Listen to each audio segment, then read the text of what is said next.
थोड़ा electromagnetic radiation EMR या electromagnetic wave theory किसने दिया था, शायद आप लोगों को पता होगा। लैंक्स का मैक्सवेल का थ्योरी है ना। मैक्सवेल यस ने सर। कुछ बताया था हम लोगों को इलेक्ट्रोमैग्नेटिक रेडिएशंस क्या होते हैं, बताया था ना कुछ ऐसा। इलेक्ट्रोमैग्नेटिक रेडिएशंस क्या है, इलेक्ट्रोमैग्नेटिक वेव क्या है, उसके बारे में थोड़ा बहुत आइडिया दिया था हम लोगों को। किसने दिया था ऐसा आइडिया? मैक्सवेल ने दिया था, ठीक है।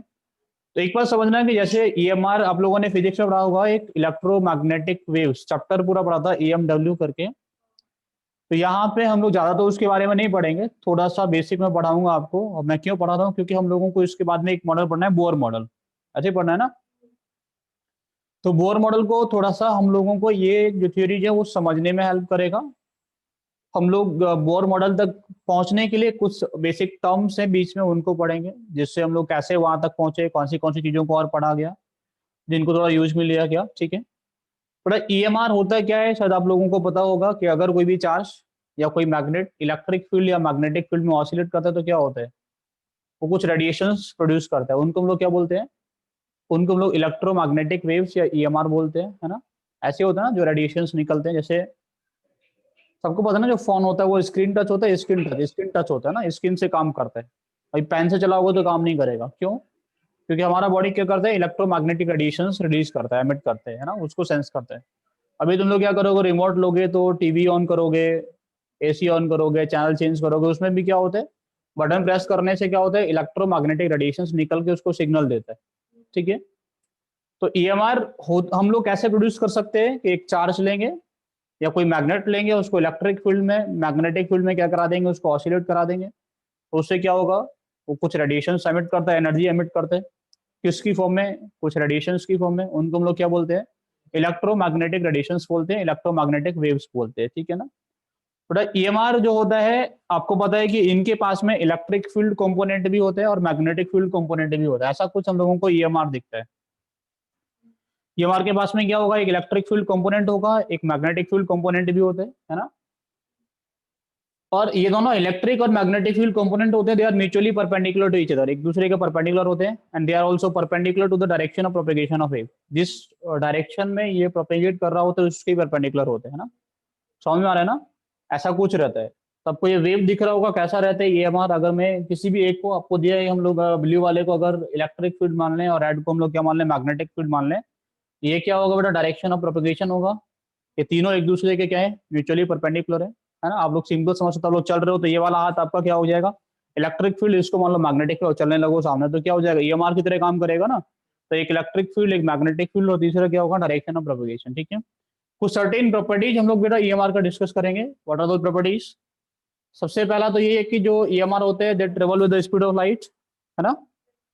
सबको पता है वैक्यूम में चल सकते हैं, do not require any medium to propagate, they can travel in vacuum. इसका आप लोगों के पास प्रूफ ये है कि सन से लाइट हम लोगों तक आते हैं तो ईएमआर की फॉर्म में आते हैं। तो एक पॉइंट ये भी रहेगा कि ये एनर्जी को कैरी करते हैं। सन से लाइट आते हैं तो एक तो स्पीड तो वही हो गया 3 × 10⁸ मीटर पर सेकेंड। दूसरा बीच में स्पेस पड़ता है, वैक्यूम पड़ता है, उसको ट्रेवल करके आते हैं, है ना। जो साउंड वेव होता है बेटा, उसको एक मीडियम चाहिए प्रोपेगेट करने के लिए। इनको क्या नहीं चाहिए होता, कोई मीडियम नहीं चाहिए, वैक्यूम में ये प्रोपेगेट कर सकते हैं, ठीक है। नेक्स्ट पॉइंट क्या है बेटा, नेक्स्ट पॉइंट हम लोगों के पास में दे कैरी एनर्जी, ये एनर्जी कैरी करता है बेटा।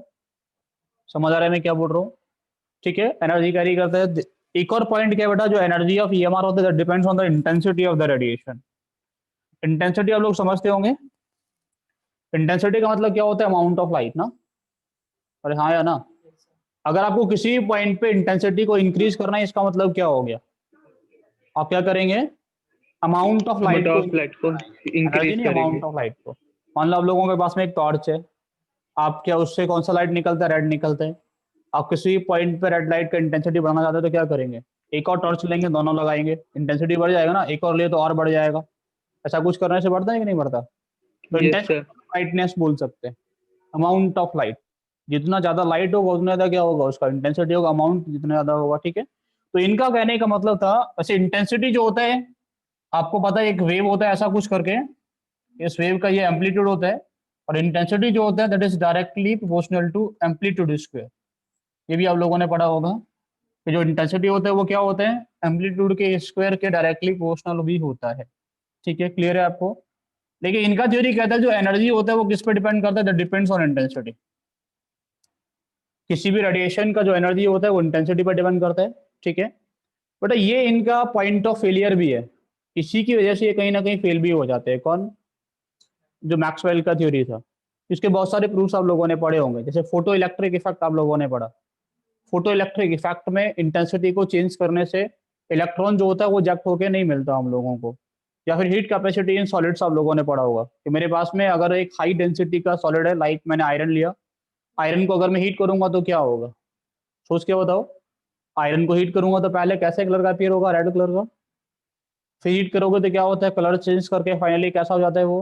रेड से ब्लैक। मेल्ट करने से पहले कैसा होता है? ब्लू कलर होता है ना। तो अगर वो रेड से ब्लू हो रहा है, मतलब क्या हो रहा है? फ्रीक्वेंसी और वेवलेंथ दोनों चेंज कर रहे हैं। अब उसको हीट करेंगे बेटा, हीट करने पे उसके अंदर से क्या होगा? कुछ रेडिएशन निकलेगा। इनका थ्योरी कहता है कि रेडिएशन निकलेगा, आप लोग हीट करेंगे, एनर्जी ज्यादा होगा उसका, तो धीरे धीरे क्या होगा? जितना ज्यादा आप लोग उसको हीट करेंगे उतना ज्यादा एनर्जी का उसके अंदर से क्या निकलेगा? और रेडिएशन निकलेगा। ज्यादा एनर्जी निकल रहे मतलब amount of red light he increase करना चाहिए था, कलर चेंज कर गया। इसका मतलब कहीं ना कहीं ये पॉइंट गलत है, कलर चेंज कर रहा है। रेड से कैसा हो रहा है? वो ब्लू कलर की तरफ जा रहा है। समझ आ रहा है मैं क्या बोल रहा हूँ? रेड से ब्लू होने का मतलब क्या हो गया कि कहीं ना कहीं फ्रीक्वेंसी और वेवलेंथ भी चेंज कर रहा है, ठीक है। ऐसे सेम फोटो इलेक्ट्रिक इफेक्ट में भी था कि हम लोगों के पास एक मेटल सरफेस होता है, मेटल सरफेस पे क्या करता है? कोई रेडिएशन आकर टकराता है, रेडिएशन आकर टकराएगा तो क्या होगा बेटा? इलेक्ट्रॉन्स निकलेगा। मान लो आप लोगों के पास में एक मेटल सरफेस है, इस मेटल सरफेस पे कौन सा लाइट आकर टकराया? रेड आकर टकराया, यहाँ से इलेक्ट्रॉन इजेक्ट नहीं हुआ। तो आप लोग क्या सोचेंगे कि इलेक्ट्रॉन को इजेक्ट करना है तो क्या करो बेटा? इसका इंटेंसिटी बढ़ाओ, ये सोचेंगे ना। इंटेंसिटी बढ़ाने का मतलब क्या होगा? आप लोग अमाउंट ऑफ रेड लाइट को इंक्रीज करेंगे। आप लोगों ने वही किया। आप लोगों ने क्या किया बेटा? अमाउंट ऑफ रेड लाइट को इंक्रीज करा दिया। इलेक्ट्रॉन तो फिर भी नहीं निकला। इलेक्ट्रॉन फिर भी नहीं निकला, इसका मतलब इंटेंसिटी डिपेंड नहीं कर रहा है एनर्जी। आपने क्या किया? आपने लाइट को ही चेंज कर दिया। आपने इसके अंदर कौन सा लाइट डाल दिया बेटा? ब्लू कलर का लाइट डाला, इलेक्ट्रॉन तुरंत से निकल के आ गया। आपने जैसे फ्रीक्वेंसी चेंज किया, जैसे वेवलेंथ चेंज किया, क्या हो गया बेटा? इलेक्ट्रॉन निकला। तो इसके कुछ लिमिटेशंस हैं, मैं उनको एज ए लिमिटेशन नहीं पढ़ाऊंगा आपको, सिर्फ आपको मतलब है आपको क्वेश्चन कैसे करना है ना। आपको पेपर में तो पूछेगा नहीं कि इसका कौन सा लिमिटेशन है इनमें से चार में से, ऐसा पूछता है क्या? इतना इजी क्वेश्चन तो पूछेगा नहीं। No sir. आपको पूछेगा क्या? आपको पूछेगा न्यूमेरिकल सॉल्व करवाएगा, आपको प्रॉब्लम देगा, एक ठीक ठाक प्रॉब्लम, उसको आपको सॉल्व करना है, ठीक है। तो मैं उसी के हिसाब से बातें करूंगा कि हम लोगों को जो प्रॉब्लम सॉल्व करना है उसको हम लोग कैसे कर पाएंगे। समझ में आ रहा है मैं क्या बोल रहा हूँ? ठीक है, सभी को क्लियर है? तो इसमें से बेटा ज़्यादा चीज़ें हम लोगों को याद में हमारे काम का कुछ है नहीं, बस ये कि इसके आगे मैं जो आपको पढ़ाऊंगा, ये बोलते हैं कि जो लाइट आता है उसका नेचर कैसा होता है? वेव नेचर होता है, ठीक है। हम लोग जो नया थ्योरी अभी पढ़ने वाले हैं, दैट इज थ्योरी से पहले छोटा सा एक टर्म आपको, वेव पता है बेटा? वेव कैसा होता है? सब लोगों ने देखा ना वेव, ऐसा ही कुछ रहेगा ना, ठीक है। Yes sir. तो बेटा किसी वेव को आप लोग कुछ सर्टेन, आपको उसका वेवलेंथ, एम्पलीट्यूड और फ्रीक्वेंसी कुछ चीजें पता होना चाहिए ना, है ना। अगर वेव के बारे में प्रॉपर डिटेल आपको चाहिए तो आप लोग तीन चीजें डिफाइन करोगे, एम्पलीट्यूड, वेवलेंथ एंड फ्रीक्वेंसी, ठीक है। ये तीनों चीजें आपको पता होगा तो हम लोग आगे कुछ क्वेश्चंस वेव के बेस पे कर पाएंगे। तो आप लोग मुझे बताओगे बेटा एम्पलीट्यूड क्या होता है, फ्रीक्वेंसी क्या होता है? कोई बताएगा एम्पलीट्यूड क्या होता है? बताओ आप लोग। बेटा सबको लिख के आंसर देना है क्योंकि मैं आप लोगों को सुन नहीं पा रहा हूँ, आर्यन, तुषार, अनुष्का, किसी को भी, ठीक है ना। हाँ, क्या होता है? मैक्सिमम पॉइंट होता है उसको बोलते हैं। क्या होते हैं बेटा? कई तरीके से लोग डिफाइन कर सकते हैं। Highest point of crest and trough, ठीक है, तुषार ने सही बोला। मैक्सिमम डिस्प्लेसमेंट इधर side of that is also correct, आरने ने भी बिल्कुल सही बोला। बट हम लोग बोल सकते हैं कि जो एम्पलीट्यूड होता है वो क्या होता है? वो that is the maximum displacement ना, फ्रॉम द मीन पोजीशन। ये मीन पोजीशन है, इस मीन पोजीशन से कितना मैक्सिमम डिस्प्लेसमेंट हो रहा है, इसको हम लोग क्या बोलते हैं? इसको हम लोगों ने एम्पलीट्यूड बोला है ना। इसको लोग बोल सकते थे it is height of the crust, और डेप्थ ऑफ द ट्रफ भी बोल सकते हैं, क्योंकि ये वाला पॉइंट होता है इसको हम लोग क्रस्ट बोलते हैं, इसको ट्रफ बोलते हैं। तो इसका हाइट कितना या इसका डेप्थ कितना होगा उसको हम लोग क्या बोलते हैं बेटा? एम्पलीट्यूड बोलते हैं ना, सिंपल सा टर्म है, सबको पता है। अच्छा वेवलेंथ क्या होता है ये बताओ, वेवलेंथ क्या होता है, what do you mean by wavelength? Amplitude सभी को पता है, amplitude is the height of the crest और डेप्थ ऑफ द ट्रफ, ठीक है। वेवलेंथ क्या होता है? दो क्रेस्ट और दो ट्रफ के बीच का डिस्टेंस, ठीक है ना। वो वाला डेफिनेशन आप बिल्कुल सही बता रहे हैं, लेकिन ये वाला डेफिनेशन आप लोग याद रखना, ठीक है ना। It is a linear distance travelled by a wave in one cycle, ठीक है ना। एक साइकिल कंप्लीट करने में वो कितना लीनियर डिस्टेंस चलता है उसको हम लोग क्या बोलते हैं?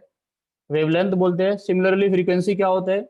It is the number of cycles पर सेकेंड, ठीक है ना। एक सेकंड में वो कितना साइकिल पूरा करता है इसको हम लोग क्या बोलते हैं बेटा? इसको हम लोग फ्रीक्वेंसी बोलते हैं, ठीक है। आप सुनो मेरी बात सही से। देखो आप लोग बोलते थे कि यहां से यहां तक का जो डिस्टेंस है आप लोग इसको क्या बोल सकते हैं? इसको आप लोग वेवलेंथ बोल सकते हैं, कोई दिक्कत नहीं है, बिल्कुल सही बात है। इससे मैंने यहाँ पे बनाया है, ये वाला डिस्टेंस भी क्या होगा बेटा? वेवलेंथ होगा। लेकिन हम लोग ये वाले डिस्टेंस को भी बेटा क्या बोल सकते हैं? इसको भी हम लोग वेवलेंथ बोलते हैं, ठीक है ना। तो वेवलेंथ क्या होगा? यहां से यहां तक उसने एक साइकिल कंप्लीट किया, एक साइकिल कंप्लीट करने में उसने कितना लीनियर डिस्टेंस चला, उसको हम लोग क्या बोलते हैं बेटा? उसको हम लोग वेवलेंथ बोलते हैं। ये अगर डेफिनेशन आप लोग याद रखोगे तो थोड़ा सा जो हम लोग फ्रीक्वेंसी वेवलेंथ और स्पीड का रिलेशन निकालते हैं थोड़ा आसान हो जाएगा आप लोगों के लिए। बट नंबर ऑफ साइकिल्स पर सेकंड क्या होता है? फ्रीक्वेंसी होता है ना। तो आपको यहाँ से एक बात समझ में आ जाएगी कि एक साइकिल में, एक साइकिल अगर वो कंप्लीट करता है कोई भी हम लोगों के पास कोई भी वेव है, वो एक साइकिल में बेटा कितना चलता है? एक साइकिल कंप्लीट करने में वो वेवलेंथ के इक्वल लीनियर डिस्टेंस ट्रेवल करता है ना, आया ना। एक साइकिल जब वो कंप्लीट करेगा तो लीनियर डिस्टेंस कितना ट्रेवल करेगा? वो वन वेवलेंथ के इक्वल ही करेगा ना। मान लो जो लाइट हम लोगों के पास में या फिर कोई भी रेडिएशन है उसका स्पीड क्या है? सी मीटर पर सेकंड है। कितना है बेटा? सी मीटर पर सेकंड। तो एक सेकंड में कितना चलेगा बेटा वो? एक सेकंड में कितना चलेगा? एक सेकंड में चल जाएगा सी मीटर। अगर उसका स्पीड क्या है बेटा? सी मीटर पर सेकंड है तो एक सेकंड में कितना चलेगा वो? सी मीटर चलेगा ना। मैं आपसे पूछूं कि एक सेकंड में उसने कितना, फ्रीक्वेंसी क्या है उसका, फिर एक सेकंड में उसने कितना साइकिल कंप्लीट किया, वही तो फ्रीक्वेंसी होगा ना। अगर आपको एक सेकंड में इसने कितना साइकिल कंप्लीट किया है वो निकालना है तो कैसे निकालेंगे? आप बोल सकते ना बेटा एक साइकिल जब वो कंप्लीट करेगा तो कितना चलता है? एक वेवलेंथ के इक्वल चलता है। टोटल साइकिल कितना होगा? Total total distance upon distance travelled in one cycle, yes और नो। अगर आपको टोटल साइकिल्स निकालने हैं तो क्या होगा? Total distance upon distance travelled in one cycle, हाँ या ना? बेटा समझ आ रहा है मैं क्या बोल रहा हूँ? टोटल डिस्टेंस कितना है इसका? Yes sir. सी। एक साइकिल में कितना डिस्टेंस चलता है वो?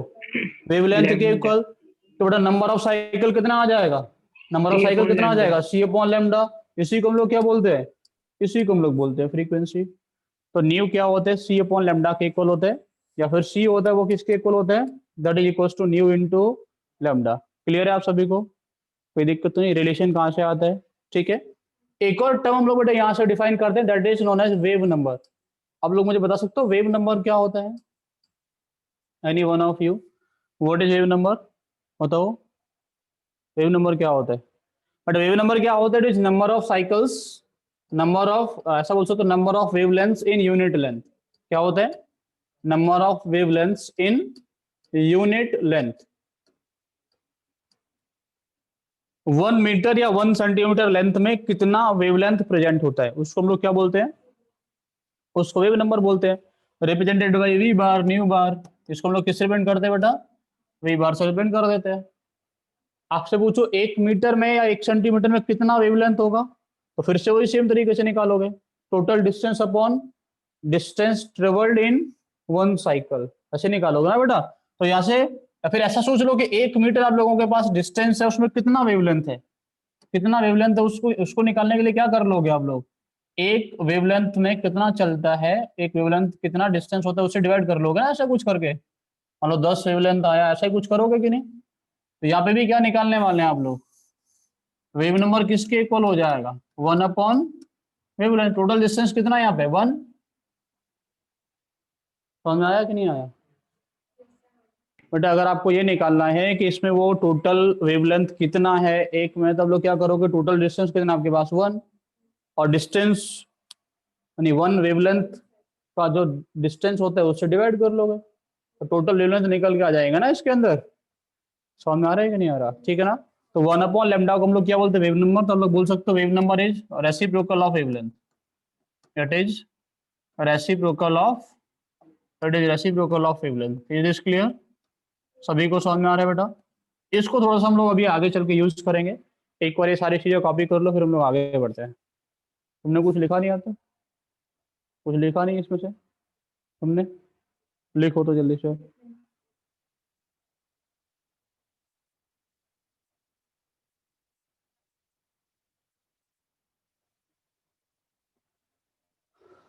आज तो क्वेश्चंस कर रहे हो तुम? मॉड्यूल से सॉल्व कर रहे हो कुछ? थोड़ा बहुत? थोड़ा बहुत से कैसे काम चलेगा?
हो गया? तो यहाँ से एक रिलेशन जो आप लोगों को दिया गया है वो अच्छे से आप लोग याद रखना, ठीक है? बाकी फ्रीक्वेंसी क्या होता है, वेवलेंथ क्या होता है, वेव नंबर क्या होता है, उनका सिंपल डेफिनेशन आपको पता होगा। बट अभी आप लोगों के साथ मैं जो डिस्कस करने वाला हूँ दैट इज,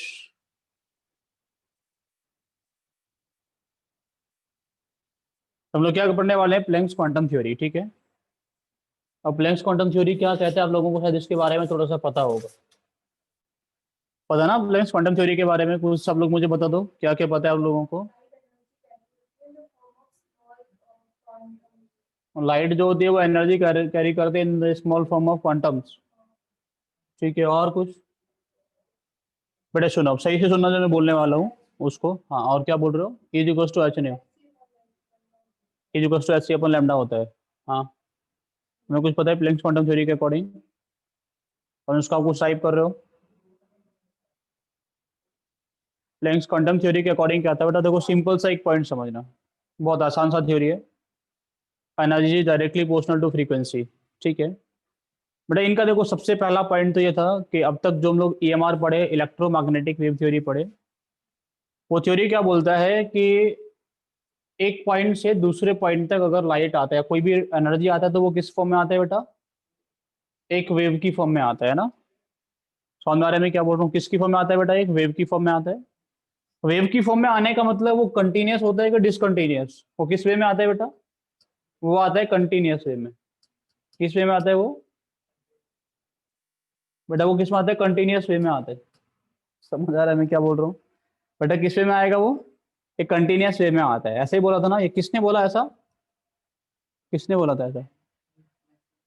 मैक्सवेल के according EMR, electromagnetic wave theory के अकॉर्डिंग हम लोग ऐसा लिख रहे हैं ना, कि अगर एक पॉइंट से दूसरे पॉइंट तक एनर्जी जाता है तो वो एक कंटिन्यूस वे में जाता है। और किस फॉर्म में जाता है बेटा? वो एक रेडिएशन की फॉर्म में जाता है ना? बेटा प्लैंक्स ने जो सबसे पहला पॉइंट बोला, उन्होंने बोला कि कोई भी सोर्स एनर्जी को कंटिन्यूसली एमिट नहीं कर सकता है, और ना ही कोई भी ऑब्जेक्ट एनर्जी को कंटिन्यूसली क्या कर सकता है? ऑब्जर्व कर सकता है, ठीक है ना? इसने सबसे पहला पॉइंट ये बोला कि जो एनर्जी होता है बेटा वो हमेशा किस वे में ट्रेवल करता है? Energy always travels in discontinuous way. Energy किस वे में ट्रेवल करता है बेटा? हमेशा डिसकंटिन्यूअस वे में चलता है, ठीक है? आप लोग बैठे बेटा बल्ब लगाए, बल्ब से आप लोगों को तो लाइट आ रहा है रूम के अंदर, तो वो कंटिन्यूस आ रहा है डिसकंटिन्यूस आ रहा है? कैसा आ रहा है? Continuous, discontinuous?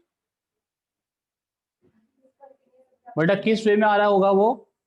किस वे में आ रहा है? डिसकंटिन्यूस वे में आ रहा है, ठीक है ना? इनका कहने का मतलब क्या है कि कहीं से भी अगर एनर्जी आ रहा है तो वो किस वे में आएगा? सन से हम लोगों तक आ रहा है, वो किस वे में आता है? डिसकंटिन्यूस में आता है। बल्ब से हम लोगों तक आएगा, किस वे में आएगा? वो डिसकंटिन्यूस वे में आता है। इनका कहने का मतलब था कि कोई भी सोर्स एनर्जी को कंटिन्यूअसली एमिट नहीं कर सकता है और ना ही कोई ऑब्जेक्ट एनर्जी को कंटिन्यूअसली गेन कर सकता है। एनर्जी हमेशा किस वे में ट्रेवल करेगा? डिसकंटिन्यूअस वे में ट्रेवल करता है। जैसे आप लोग खाना खाते हो, खाना खाते हुए टुकड़ा खाते हैं ना तोड़ तोड़ के, तो वो कंटिन्यूअस खाते हैं कि डिसकंटिन्यूअस? कैसा खाते हैं बेटा? डिसकंटिन्यूअस खाते हैं। लेकिन ऐसा लग रहा है कंटिन्यूअसली खाना खा रहे हैं। मुंह तो चल रहा है ना लगातार, या बंद हो रहा है? मुंह तो बंद नहीं होने देते तुम लोग, ऐसे रहता है ना। समझ में आ रहा है क्या बोल रहा हूँ मैं? बेटा क्या हो रहा है, वो कंटिन्यूअस डिसकंटिन्यूअस है। आपने एक टुकड़ा खाया, फिर कुछ ब्रेक लिया, फिर खाया, लेकिन हो क्या रहा है, जैसे पहला टुकड़ा खत्म होगा उससे पहले आप लोग क्या कर लोगे? दूसरा खा लोगे।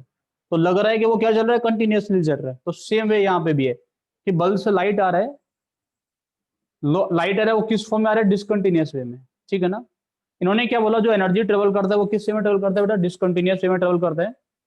इन discontinuous way, in form of small packets of energy. किसके फॉर्म में बेटा? In form of small packets of energy के फॉर्म में ट्रेवल करता है। In form of small packets of energy, बेटा एनर्जी के स्मॉल पैकेट की फॉर्म में क्या करता है? हम ऐसा ट्रेवल करते हैं। It is clear? जो एनर्जी के स्मॉल पैकेट्स होंगे, जो स्मॉल पैकेट्स हम लोग लेके बात कर रहे हैं, उनको हम लोग क्या बोलते हैं बेटा? उनको हम लोग बोलते हैं क्वांटम, ठीक है ना। क्वांटम का प्लूरल फॉर्म क्या होता है? क्वांटा।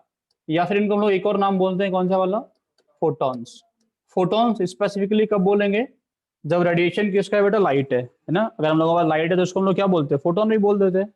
समझ में आ रहा है? तो उन्होंने क्या बोला, एनर्जी जो होता है वो डिसकंटिन्यूअस वे में चलता है in form of small packets of energy.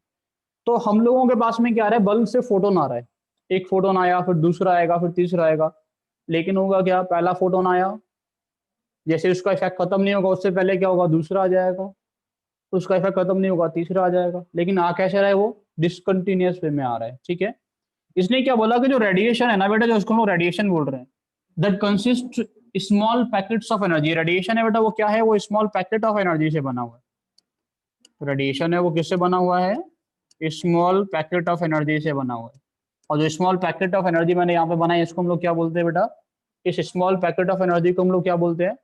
Quantum, या फिर हम लोग इसको फोटोन बोलते हैं, ठीक है। इन्होंने क्या बोला कि जो एनर्जी ऑफ फोटोन होता है, that is directly proportional to its frequency, frequency of the radiation. तो ई इक्वल्स टू क्या हो जाएगा यहाँ से? H nu. एच क्या बेटा? Planck's constant. वैल्यू कितना होता है? 6.6 into 10⁻34 joule into second. Joule पर सेकेंड नहीं बेटा, जूल इंटू सेकेंड, ठीक है। समझ में आ रहा है आप लोगों को? आप लोगों ने अभी पढ़ा कि जो न्यू होता है वो किसके इक्वल होता है? सी अपॉन लेमडा। अरे हाँ या ना? न्यू किसके इक्वल होता है बेटा? वो होता है सी अपॉन लेमडा के इक्वल। तो आप लोग बोल सकते हो जो ई होगा वो किसके इक्वल हो जाएगा यहाँ से? एच सी अपॉन लेमडा, ठीक है। तो ये बेसिक पॉइंट थे इनका। सबसे पहला पॉइंट, एनर्जी जो होता है वो किस वे में आता है बेटा? डिसकंटिन्यूअस वे में, in the form of small packets of energy. दो packets are known as quanta, quantum और photon. Energy of photon is directly proportional to the frequency of the radiation, या quantum is directly proportional to the frequency of the radiation. Is equals to क्या होगा? H new. तो H क्या है? Planck's constant है। Value कितना है? 6.6 into 10⁻⁻34 joule into second. Clear है सभी को? कोई दिक्कत नहीं है ना? सब लोग इसको कॉपी करो जल्दी से, फिर मैं आगे बढ़ूंगा, थोड़ा सा कुछ फॉर्मूले आपको प्रोवाइड करूंगा।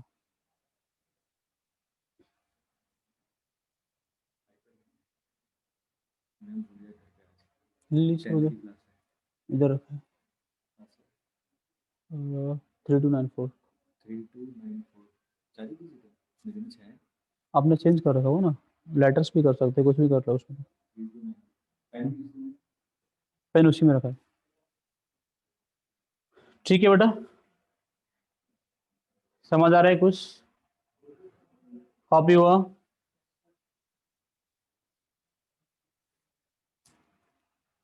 हो गया कॉपी? चलो बेटा, इनका कहने का मतलब ई जो होगा वो किसके इक्वल होगा? H nu H C upon lambda, ठीक है। अब जो मैं लिखने वाला हूँ उसको सुनना बेटा।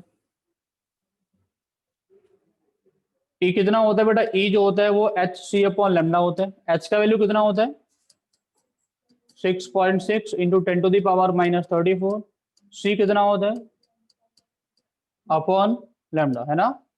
इसको सॉल्व कर लोगे ये आएगा 19.875 इंटू 10⁻⁻26 अपॉन लैम्डा। ठीक है बेटा, तो लोग इसको डायरेक्टली याद करके रख लेना कि जो ई होता है वो कितना होता है। ई जो होता है that is equal to 19.875 into 10⁻⁻26 upon lambda. Lambda अगर आप लोग लेंगे मीटर में तो एनर्जी किसमें मिलेगा आप लोगों को, किसमें मिलता है बेटा एनर्जी? एनर्जी जो मिलेगा आपको जूल में मिलेगा। ठीक है ना, याद करके रख लेना, थोड़ा जल्दी आसान रहेगा क्योंकि आपको हर क्वेश्चन में कैलकुलेशन करना पड़ेगा। बेटर आप लोग याद कर लो। समझ आ रहा है मैं क्या बोल रहा हूँ? क्लियर है? बट और भी मैं इसके फॉर्म्स लिख रहा हूँ, उनको आप लोग एज इट इज याद करोगे कि जो ई होता है, ई जो होता है वो होता है 1240 अपॉन लैम्डा। लैम्डा अगर आप लोग लेंगे किस में, नैनोमीटर में, तो एनर्जी किस में मिलेगा आप लोगों को, इलेक्ट्रॉन वोल्ट में। ई जो होता है that is also equal to 12400 upon lambda. Lambda अगर आप लोग लेंगे एंगस्ट्रॉम में, तो एनर्जी किस में मिलता है आप लोगों को, इलेक्ट्रॉन वोल्ट में। ये दो फॉर्मूले आप लोग याद करके रखेंगे। समझ आ रहा है? आप लोग चाहें तो डायरेक्ट कर सकते हैं इससे, इनको कोई दिक्कत नहीं है। ठीक है ना, तो दो फॉर्मूला आप लोग ये भी याद करके रखेंगे बेटा, ई किसके इक्वल होता है। ठीक है, आपको ये पता होगा कि इलेक्ट्रॉन वोल्ट को अगर आपको बेटा जूल में कन्वर्ट करना है तो कितने से इंटू कर लोगे, 1.6। कितने से इंटू करते हैं इलेक्ट्रॉन वोल्ट को जूल में कन्वर्ट करने के लिए, 4 दोनों इलेक्ट्रॉन से 1.602 इंटू 10⁻⁻19 जूल। ठीक है बेटा, एक इलेक्ट्रॉन वोल्ट को जूल में कन्वर्ट करना है तो क्या करेंगे लोग, चार्ज ऑफ इलेक्ट्रॉन से मल्टीप्लाई कर लेंगे, आपको क्या मिल जाएगा, ये जूल में मिल जाएगा। अगर जूल में आपको लिखने का कभी जरूरत पड़ेगा तो। कभी हुआ इतना, सभी लोगों ने कर लिया बेटा? Yes sir. तो चार आप लोग वीडियो ऑन करके रखो। क्लियर है यहाँ तक? आशुतोष क्लियर है? कॉपी हो गया तुम्हारा? नहीं हुआ? ठीक है, लिखो इसको।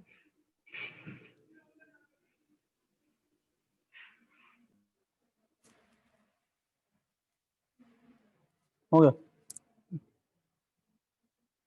बट तो ये शायद आपको फॉर्मूला दिख रहा है जो आपको स्क्रीन पर आ रहा है, छोटा सा दिख रहा है, as equals to H nu is equals to H C upon lambda.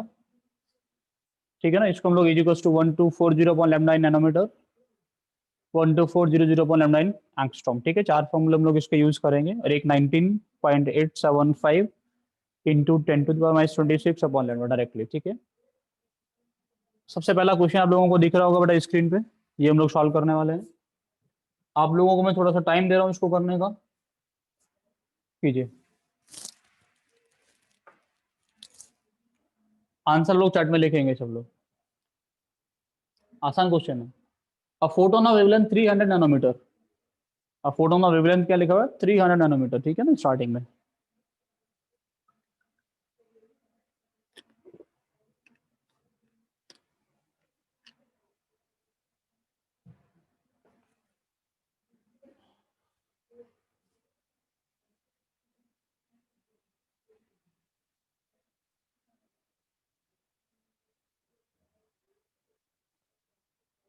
Twenty seconds remaining, बहुत आसान क्वेश्चन है।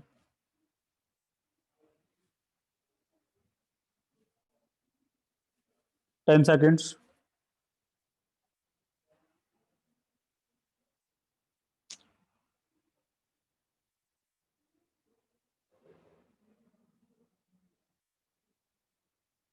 नहीं हो रहा? चलो सुन लो, कोई दिक्कत नहीं है। क्वेश्चन क्या बोल रहा है ये बताओ मुझे। क्वेश्चन बोल रहा है कि एक फोटोन 300 नैनोमीटर का एब्जॉर्व किया गया और उसने 2 फोटॉन्स एमिट करे, ऐसे ही बोल रहे हो ना? एक फोटोन बेटा उसने एब्जॉर्व किया और 2 एमिट किए, है ना? Yes sir. ऐसा होगा ना बेटा, हम लोगों के पास में एक मान लो कोई गैस है, उसने एक फोटोन एब्जॉर्व किया, कितने निकाले बेटा यहाँ से, कितने निकल के गए, 2। तो इसका अगर एनर्जी E1 E है तो इसका एनर्जी कितना होगा बेटा, E1। इसका एनर्जी कितना होगा, E2। E2, है ना? समझ आ रहा है क्या बोल रहा हूँ, ऐसा होगा ना? यस सबको क्लियर है? सर। बट अगर इसका एनर्जी E है, इसका होगा E1, इसका कितना होगा, E2, है ना? तो एक बात तो क्लियर, जितना इसने गेन किया होगा उतना ही उसने एमिट भी किया होगा। Yes sir. तो जो E होगा वो किसके इक्वल होगा बेटा, वो होगा E1 प्लस E2 के इक्वल। वो किसके इक्वल होगा, E1 प्लस P2। बेटा ये किसके इक्वल होता है, एच सी अपॉन लैम्डा। ये किसके इक्वल होगा बेटा, एच सी अपॉन लैम्डा 1। ये किसके इक्वल होगा बेटा, एच सी अपॉन लैम्डा 2। तो एच सी गायब, क्या बचेगा, 1 upon lambda is equal to 1 upon lambda 1। इसको सीधा सीधा लिख दूं बेटा, क्या निकालना है आपको, आपको ये पता है यहाँ पे वेवलेंथ कितना है, आपको पता है ना 300। एक जो निकला वो कितना है बेटा, यहाँ पे लैम्डा 1 कितना है आप लोगों के पास में, 760। लैम्डा 2 पूछ रहे हैं ना, तो निकाल लोगे कि नहीं निकाल लोगे आप, निकाल लेंगे सर। मतलब बोल सकते हो ना 1 upon lambda 2 will be equal to 1 upon lambda 1, 1 upon lambda minus 1 upon lambda minus, फिर से उल्टा लिखते हैं, 1 upon lambda minus 1 upon lambda 1, ठीक है ना। तो यहाँ से लैम्डा 2 किसके इक्वल आ जाएगा, वो आ जाएगा lambda into lambda 1 upon lambda 1 minus lambda, ठीक है। यस और नो, यस सर। के सॉल्व कर लो। लैम्डा कितना दिया है हम लोगों को 300, ये कितना दिया है 760, ये कितना हो जाएगा माइनस करोगे तो 460। सॉल्व कर लो, जो भी आ जाएगा।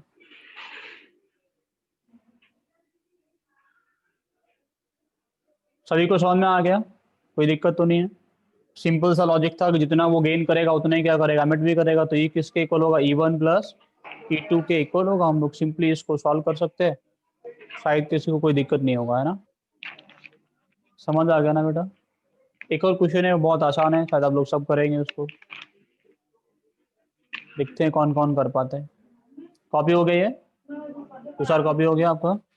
Yes sir.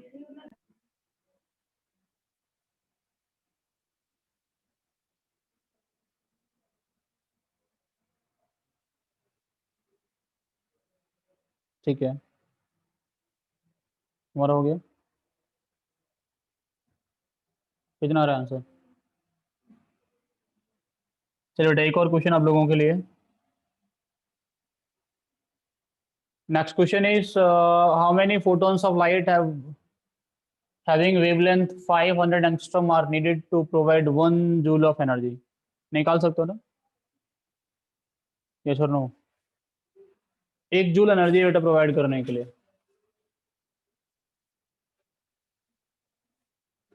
तो कितना फोटोन चाहिए, आप लोग सिंपल समझो बेटा, एक रेडिएशन है, ऐसे है ना। इसमें क्या है बेटा, इसमें बहुत सारे फोटोन्स हैं। इसमें क्या है, बहुत सारे फोटोन्स। एक फोटोन का एनर्जी कितना होता है बेटा, एच न्यू। एक फोटोन का एनर्जी कितना होता है, एच न्यू, है ना। तो एनर्जी ऑफ द रेडिएशन कितना हो जाएगा, ये कितना हो जाएगा, NH क्या लिख न्यू। रहे हो, ये पूछ रहा हूँ मैं। अगर एनर्जी ऑफ द रेडिएशन कितना हो जाएगा, क्या होगा बेटा एनर्जी ऑफ द रेडिएशन, अगर एक फोटोन का एनर्जी कितना एच न्यू है, तो रेडिएशन का एनर्जी कितना हो जाएगा बेटा, बहुत सारे फोटोन्स होंगे ना। अनुष्का ने आंसर दिया, एनर्जी ऑफ द रेडिएशन कितना हो जाएगा, एन इंटू एच न्यू। बेटा सभी का ऐड करोगे ना, इसका एच न्यू, इसका एच न्यू, सबका ऐड करोगे या नहीं करोगे। तो रेडिएशन का एनर्जी कितना हो जाएगा, N into H nu. N क्या होगा, नंबर ऑफ फोटॉन्स होगा। तो सिंपल आपको नंबर ऑफ फोटॉन्स ही निकालना, तो एन कितना होगा बेटा, energy of the radiation upon H nu. आपको वेवलेंथ दिया है तो कितना होगा, energy upon H C into lambda. Energy कितना है 1 जूल। लैम्डा कितना है बेटा हम लोगों के पास में 500 एंगस्ट्रॉम। एंगस्ट्रॉम का मतलब 10 to the power minus 9 metre. H into C का प्रोडक्ट कितना आता है 19.875 into 10 to the power minus 26। ये होता है कि नहीं होता, इसको सॉल्व कर लोगे कि नहीं कर लोगे, समझ आ रहा है मैं क्या बोल रहा हूँ। इसको सॉल्व कर लो, आंसर आ जाएगा। क्योंकि अगर ये वाला वैल्यू रखोगे तो मीटर में ही चाहिएगा। तो बेटा ये 1 जूल को आपको किस में कन्वर्ट करना पड़ेगा, इलेक्ट्रॉन वोल्ट में। आप में से किसी एक को तो आपको कन्वर्ट करना पड़ेगा ना, या तो आप एनर्जी को कन्वर्ट करो या फिर किसको, वेवलेंथ को। ठीक है, तो मुझे लगा वेवलेंथ को आसानी से कन्वर्ट कर लेंगे, तो वेवलेंथ को कर लिया। एक और नंबर मिल जाता नहीं तो 1.602, इसको भी सॉल्व करना पड़ता। समझ रहे हैं आप, सिंपली 10⁻⁹ को सॉल्व करने में उसमें थोड़ा डिफरेंस रहेगा। ठीक है, इस वजह से ऐसा कर लिया। ठीक है, क्लियर है सभी को, समझ आ रहा है तुम्हें। ठीक है, आर्यन क्लियर हो रहा है? कॉपी हो गया?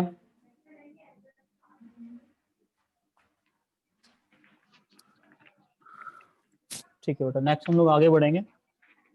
देखो इसके बेस पे ज्यादा क्वेश्चंस मैंने डाले नहीं है। अब क्या पढ़ने वाले हैं हम लोग? बोर मॉडल, है ना। तो एक्चुअल में इस चैप्टर का स्टार्टिंग बोर मॉडल से ही है। इस थ्योरी को वगैरह वगैरह सारी चीजों को हम लोग कहाँ पे डिस्कस करेंगे? बोर मॉडल में ही, ठीक है।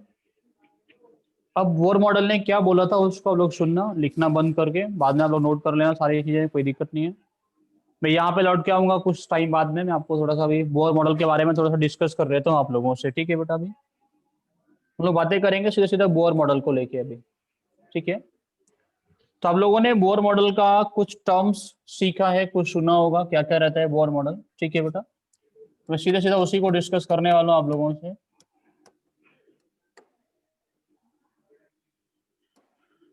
बेटा बोर मॉडल के अकॉर्डिंग आप लोगों ने सुना होगा कि जो इलेक्ट्रॉन्स होते हैं, एक पॉइंट इन्होंने सेम फिक्स रखा था एज ऑफ रदरफोर्ड के एटम के पास में क्या होता है? न्यूक्लियस होते हैं।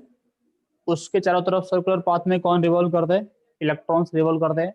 जिन पाथ्स में इलेक्ट्रॉन्स रिवॉल्व करते हैं बेटा, जिस पाथ में इलेक्ट्रॉन्स रिवॉल्व करते हैं उसको हम लोग क्या बोलते हैं?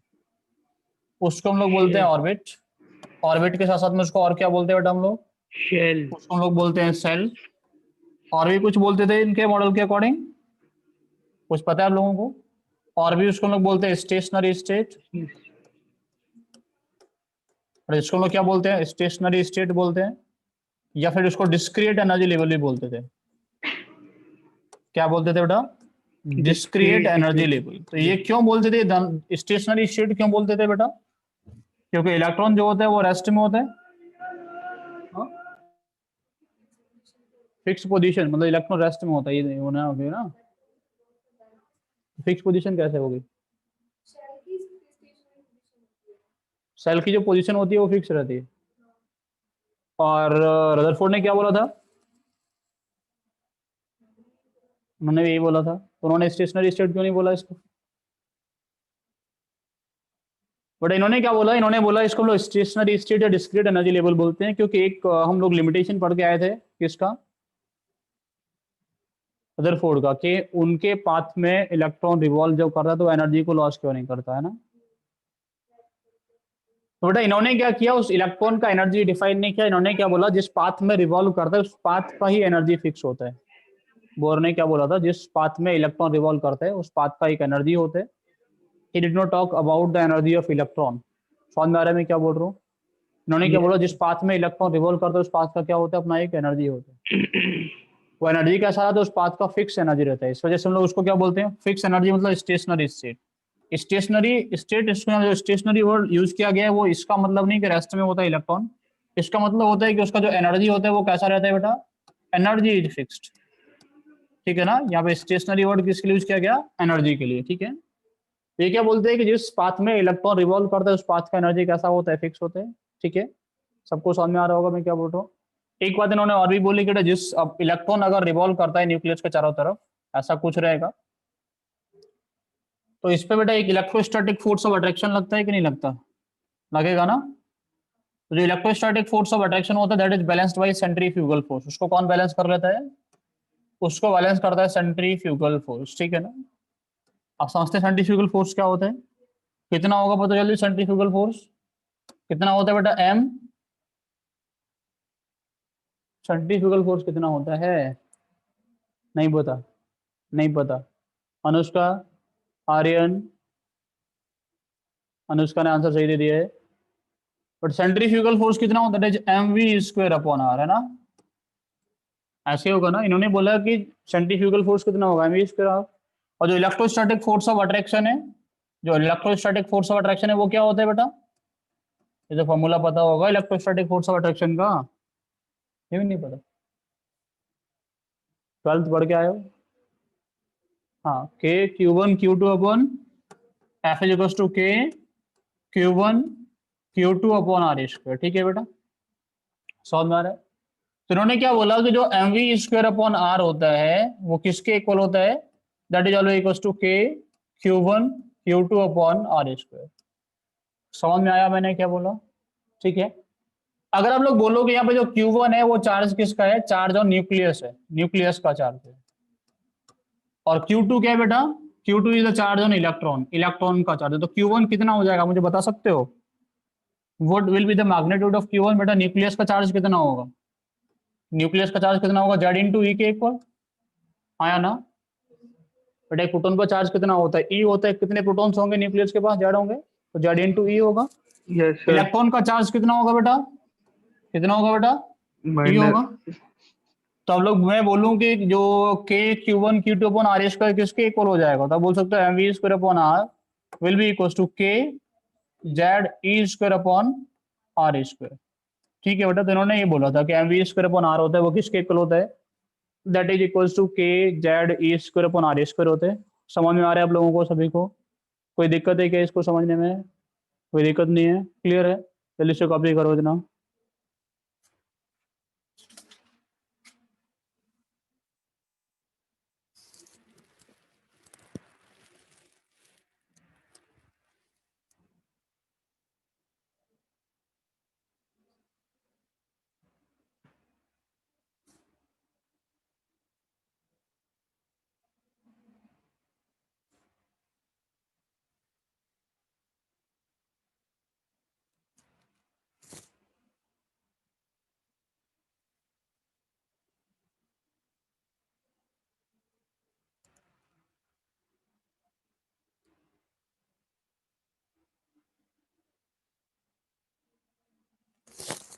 हो गया बेटा,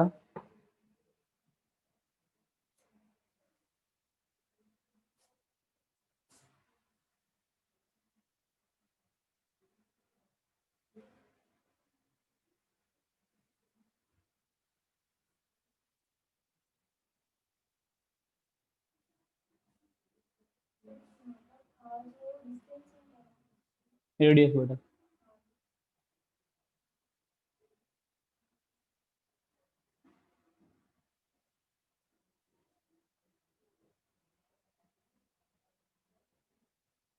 आप लोग चाहे तो पॉइंट भी लिख सकते हो कि इन्होंने बोला electrostatic force of attraction is balanced by centrifugal force.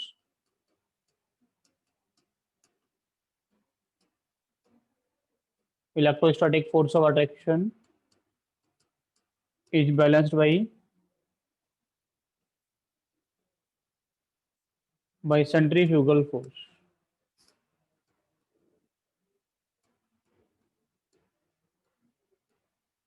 ठीक है,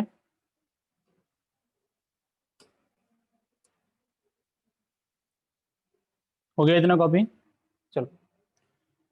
बट एक और बात इन्होंने बहुत अच्छी बोली थी कि अगर हम लोग न्यूक्लियस के चारों तरफ सर्कुलर पार्ट ड्रॉ करना चाहें, जिसको हम लोग सेल ऑर्बिट बोल रहे हैं, वो कितने पार्ट ड्रॉ कर सकते हैं।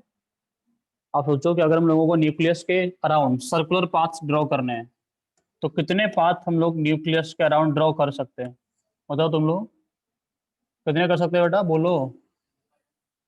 इन्होंने क्या बोला कि अराउंड द न्यूक्लियस हम लोग कितने पार्ट ड्रॉ कर सकते हैं, हम लोग बेटा इनफाइनाइट पाथ्स ड्रॉ कर सकते हैं, है ना।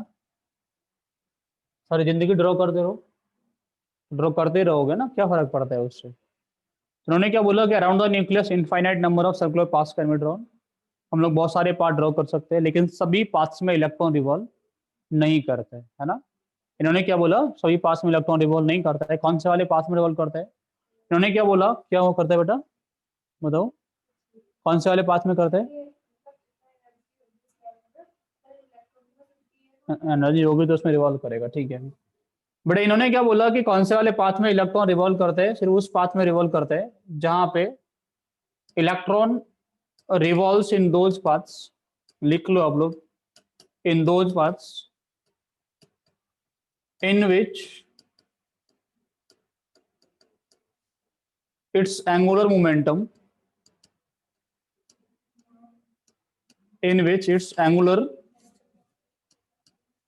is integral multiple of h upon 2 pi, it is integral multiple of h upon 2 pi, ठीक है,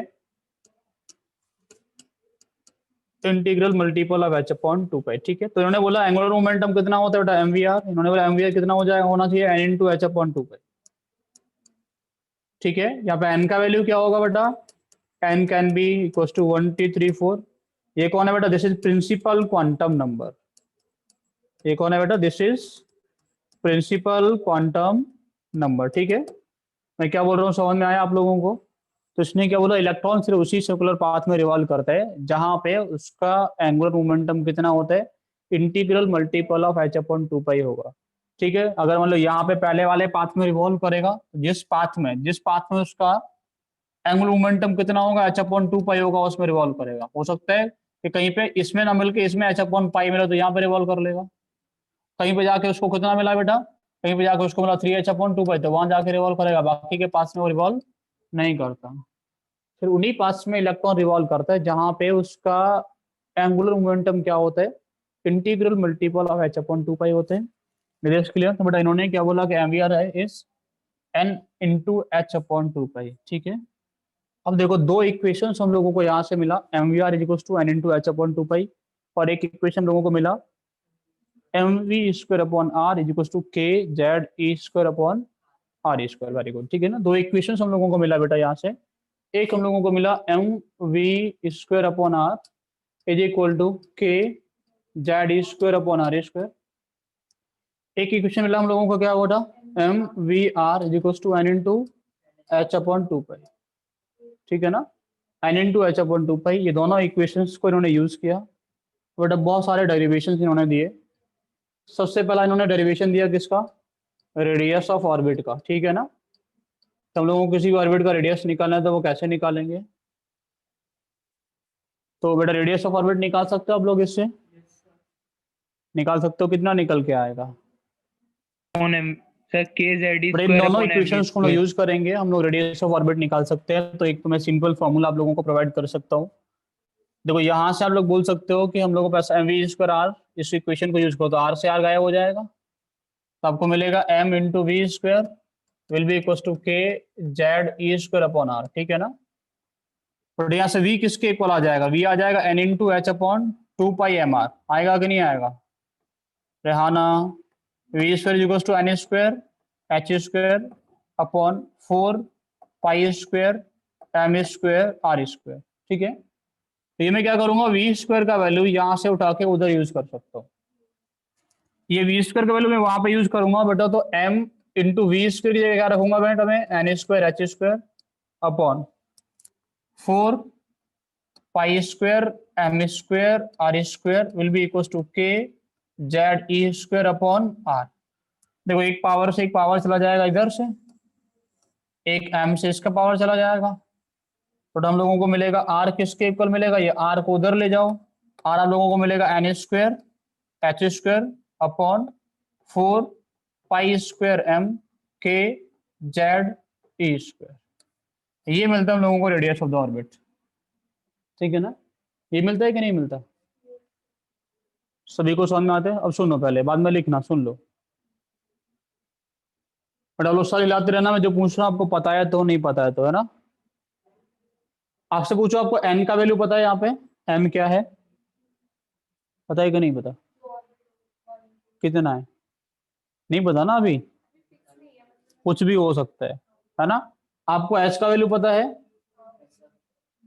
4 पता है, पाई m, m किसका बेटा, कौन घूम रहा है? तो मास ऑफ इलेक्ट्रॉन पता है ना, k पता है, k फिजिक्स पढ़े थे, इलेक्ट्रोस्टैटिक्स 9 इंटू 10⁻⁹। ठीक है, जेड पता है, जेड कौन सा जेड, ई पता है, ई पता है, कौन कौन नहीं पता बेटा, एक तो एन नहीं पता और एक, तो बाकी सारी चीजें इसमें से उठा के यहाँ रख दोगे और सॉल्व कर लोगे, कर लोगे कि नहीं? Yes sir. तो मैं लिख देता हूँ, Yes, आंसर sir. कितना आएगा, you will get it 0.5229 N square upon Z picometre, और कितना आएगा 52.9 into N square upon Z picometre आता है। ठीक है, अगर आप लोग बातें करो एच एटम के लिए, हाइड्रोजन के एटम के लिए, तो फॉर्मूला क्या बन जाएगा, radius will be equal to 52.9 into N square ना, इंटू एन स्क्वायर। ठीक है बेटा, समझ में आया कुछ? एक बार सुनो पहले, क्योंकि कुछ क्वेश्चंस आप लोगों को बहुत सारे कंफ्यूजिंग भी आते हैं, फिर आप लोग इसको लिखना। देखो बेटा, अगर आप लोगों से बोलूं कि अगर जेड का वैल्यू हाइड्रोजन के लिए हम लोगों ने लिखा, अगर एन का वैल्यू 1 होता तो रेडियस कितना निकल के आता? 52.9 पिकोमीटर। कितना निकल के आता बेटा? 52.9 पिकोमीटर निकल के आता है ना। तो this is the radius of first Bohr orbit of hydrogen atom ना, इसको बोलते हैं radius of first Bohr orbit.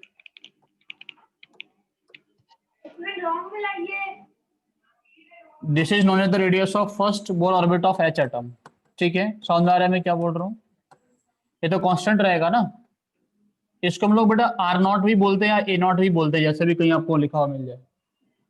Constant रहेगा ना, तो ये थोड़ी चेंज हो जाएगा, है ना। तो जनरल जो फॉर्मूला बनता है ना, वो होता है R equal to R not into N square upon Z. पहले सुनो मैं क्या बोल रहा हूँ। जो आर नॉट होता है ना, वो क्या होता है?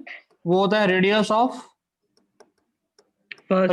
First Bohr orbit of H atom, और radius of first Bohr orbit of H atom. ठीक है ना। अब सुनो मेरी बात, मैं इसको ऐसा क्यों लिखा हूं, क्योंकि बहुत बार आप लोगों को कंफ्यूजन होता है। कंफ्यूजन कैसे होता है कि आपको पूछे radius of first Bohr orbit of H atom क्या होगा, तो आपको 52.9 पिकोमीटर लिख सकते हो, है ना। और क्या लिख सकते हो बेटा? 0.529 एंगस्ट्रॉम लिख सकते हो, है ना। अब वो आप इसको 529 नैनोमीटर भी लिख सकते हो, है ना। नैनोमीटर में, पिकोमीटर में, एंगस्ट्रॉम में इसको कन्वर्ट करके लिख सकते हो कि नहीं सकते? लिख सकते हो, है ना। कभी कभी क्वेश्चन में क्या करते हैं बेटा, इसको राउंड ऑफ करके दे देगा। मैंने लिखा 52.9 तो इसको लिख देगा, या मैंने लिखा 0.529 इसको लिख देगा 0.53। 0.529 को कितना लिख सकते हैं? और तुम लोगों को लगेगा कि नया नया सा आ गया कुछ, है ना। ऐसा तो सर ने पढ़ा ही नहीं था, 0.529 पढ़ाया था, 0.53 कहाँ से आ गया? सो अंदर एक चीज, एक नंबर फिक्स हो जाता है ना माइंड में। एक्चुअली हम लोग ये इमेज कैप्चर कर रहा है तुम लोगों का माइंड, 0.529। इस 529 की जगह पे 521 लिखते हो तो हमें दिक्कत नहीं होगी, लेकिन 53 लिखने पे माइंड घूम जाएगा। 3 डिजिट होते थे, एक कहाँ गया? ऐसे रहेगा कि नहीं रहेगा? ठीक है। हाँ, तो राउंड ऑफ कर दिया, तो आपको उसमें कंफ्यूजन नहीं लेना, इसलिए मैंने ये वाला फॉर्मूला लिखा है आप लोगों को। अगर वो बोले radius of first Bohr orbit of H atom is this much, चाहे वो आपको कुछ भी लिख दे, आपने सुना या नहीं सुना, आप उसको यहाँ बिठा के सॉल्व कर दोगे।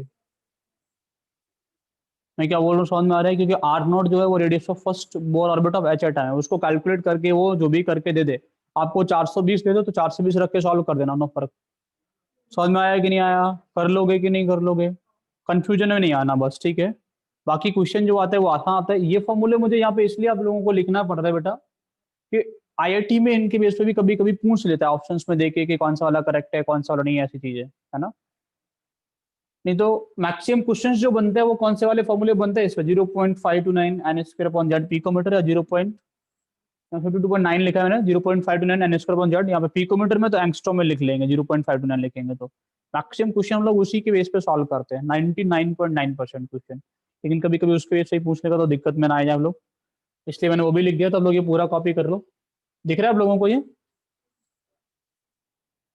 ठीक है, लिख लो तो आप लोग।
हो गया? नहीं हुआ? लिख दिया? ठीक है बेटा।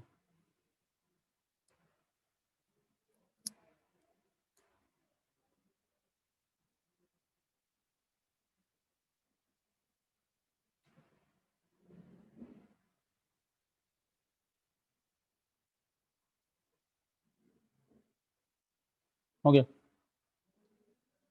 चलो बेटा हम लोग बातें करेंगे नेक्स्ट एनर्जी की, है ना। तो एनर्जी, इलेक्ट्रॉन के पास में कौन सा वाला एनर्जी होता है? काइनेटिक एनर्जी होता है, और कुछ नहीं होता? या कुछ और भी होता है कि काइनेटिक ही होता है बस? हो सकता है और भी, कौन सा हो सकता है? पोटेंशियल तो हो ही सकता है, होगा कि नहीं होगा? पोटेंशियल क्यों नहीं होगा?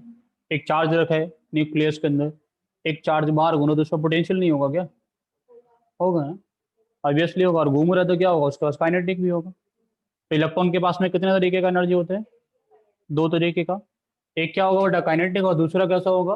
पोटेंशियल। ठीक है ना, हम लोग बातें करें अगर एनर्जी की तो उसके पास दोनों तरीके का एनर्जी होता है। क्या होता है बेटा, काइनेटिक एनर्जी होता है, और क्या होता है, पोटेंशियल भी होता है। दोनों को ऐड कर लेंगे हम लोगों को क्या मिल जाएगा? टोटल एनर्जी मिल जाएगा। ठीक है, समझ में आया? अब मुझे ये बताओ कि पोटेंशियल एनर्जी आप लोगों ने पढ़ा होगा फॉर्मूला, पोटेंशियल एनर्जी क्या होता है? पोटेंशियल एनर्जी होता है माइनस के Q1 Q2 अपॉन आर। आया ना? यस और नो? Q1 क्या है, जेड इंटू ई। Q2 क्या है, ई। तो बेटा ये क्या हो जाएगा, minus K Z E square upon R. ठीक है।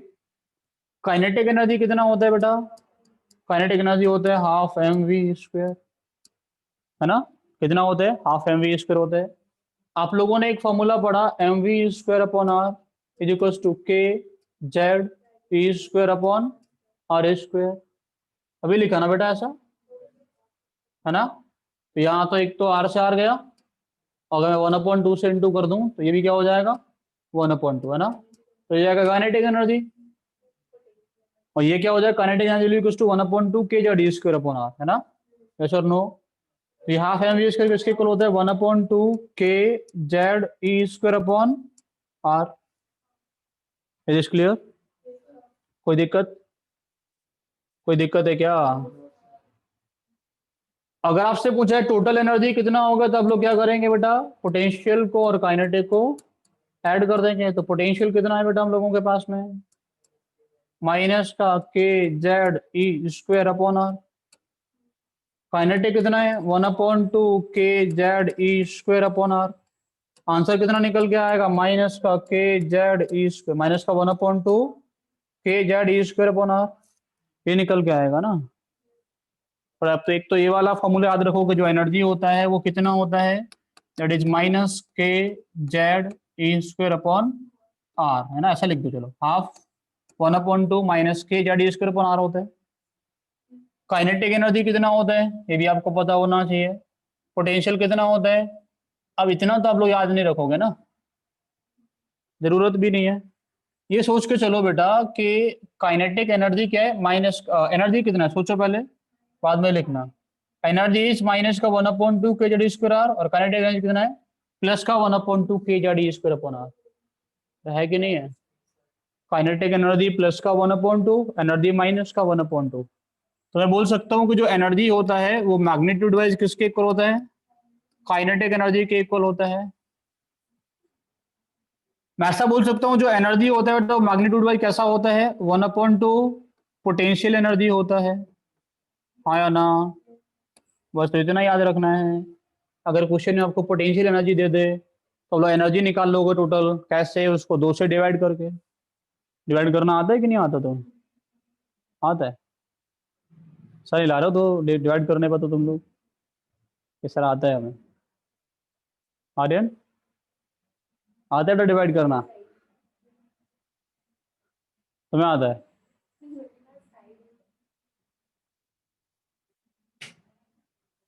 तो कॉपी करो इसको, चलो।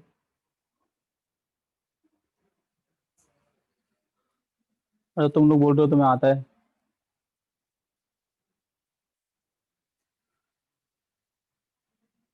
तुम केमिस्ट्री पढ़ते हो कि नहीं? केमिस्ट्री पढ़ते हो? ज़्यादा क्या पढ़ते हो? फिजिक्स ज़्यादा पढ़ते हो? और तुम? मैथ ज़्यादा पढ़ते हो? तुम लोग क्या ज़्यादा पढ़ते हो, लिख के बताओ।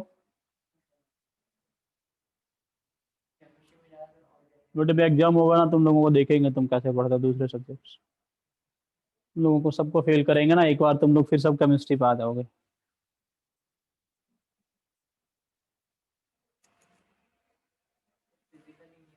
सबसे डिफिकल्ट एग्जाम आने वाला है केमिस्ट्री का, देखना तुम लोग। फिर क्या करोगे तुम लोग? सब आता है फिर?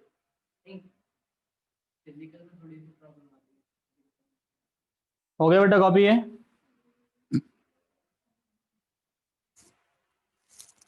देखते तुम लोग को एग्जाम होने दो।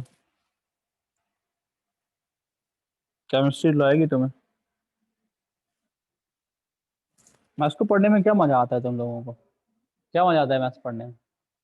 इन तीन लोगों ने यहाँ पे भी मैथ्स का आंसर दिया। क्वेश्चंस होते हैं उसमें, तो केमिस्ट्री में क्वेश्चंस नहीं मिलते तुम्हें। कम से कम तुम तो सोचो, टेन थीटा साइन थीटा लिख के तुम्हें मजा आता है उनको सॉल्व करने में? उनमें तो चलो फिजिक्स में इमेजिनेशन ज्यादा होता है। कुछ भी हो बेटा, क्या करोगे तुम उसको लेके? एक बार सोचो कि फिजिक्स में इमेजिनेशन सबसे ज्यादा होता है ना, केमिस्ट्री में थोड़ा कम होता है लेकिन होता है। समझ आ रहा है क्या बोल रहा हूँ? कि मैथ्स में क्या इमेजिनेशन है? आप लोग किसी का इंटीग्रेशन कर रहे हो, डिफरेंशिएशन कर रहे हो, मैट्रिक्स सॉल्व कर रहे हो, कुछ भी कर रहे हो, इनवर्स आईटीएफ जो भी सॉल्व कर रहे हो, उसमें क्या इमेजिनेशन लोगे? एक रिदम होता है, पकड़ लिया, अब तुम लोग काम कर रहे हो उस पर, ऐसे है ना? और क्या है बताओ? रिदम के अलावा कुछ है? एक रिदम से तुम लोग काम करते हो उसमें। ब्रेन स्ट्रेस कम रहता होगा, तुम लोग उसमें लगे रहते हो, ऐसे है ना? ब्रेन स्ट्रेस कम रहता है ना मैथ्स में। केमिस्ट्री जब पढ़ने बैठोगे दिमाग घूमेगा, तुम लोग दिमाग घुमाना चाहते नहीं। तुम लोग चाहते हो कैसा रहे, माइंड रिलैक्स रहे, मजे से रहे, है ना? ऐसे ही है ना? बस इजी नहीं होती तो क्यों पढ़ते हो तो? बेटा केमिस्ट्री करके दिखाओ ना। हाँ, अब से इजी केमिस्ट्री तभी कर रहे करेंगे। हो तुम लोग, डिफिकल्ट से डरते हो, ऐसे ही ना?